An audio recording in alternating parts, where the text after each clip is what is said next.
It's Valentine's weekend, and hot spots like South Beach are likely going to see more tourists who are taking advantage of the long weekend.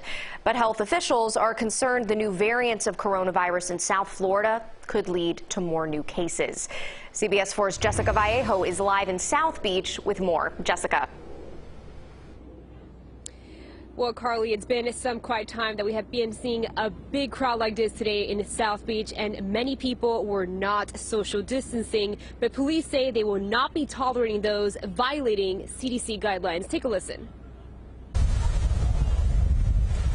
Miami Beach is packed with tourists soaking up the sun, but not much social distancing. And restaurants on Ocean Drive are busy with people already celebrating Valentine's Day and President's Day. What we are is prepared. Miami Beach is a special event destination year-round, but we've been going through COVID for quite some time. There's been a lot of lessening of the restrictions. And what we are seeing now is more and more folks coming into Miami Beach. Many of those, though, are not following the guidelines and the measures that are still in place. Miami Beach Police Department Public Information Officer Ernesto Rodriguez says they have a larger police presence throughout Miami Beach who will be enforcing those CDC guidelines. And the objective is not to make arrests. If arrests are necessary, we will, and we have adequate staffing to do so.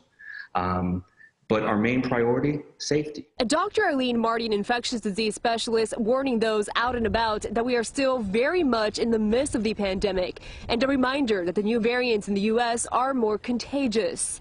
Recognizing that that is a problem because these variants tend to take over is quite serious. And in South Florida, in Florida, we have one of the highest detection rates for the UK variant right now. Now, here are some tips if you're going out to eat for the holiday weekend. Dr. Marty advises not only to social distance and wear a mask, but to make sure there is no leakage areas from your mask. Many people's masks have leakage areas, and we really want to reduce that. And so if when people are in restaurants, if the restaurants themselves do their best to make sure that the spaces where people are well ventilated and that their employees are following the guidelines to the max, then. And again, just a reminder for everyone to continue wearing a mask and social distancing. Police say they will be giving out citations to those violating these orders. We're live in Miami Beach. Jessica Vallejo, CBS 4 News.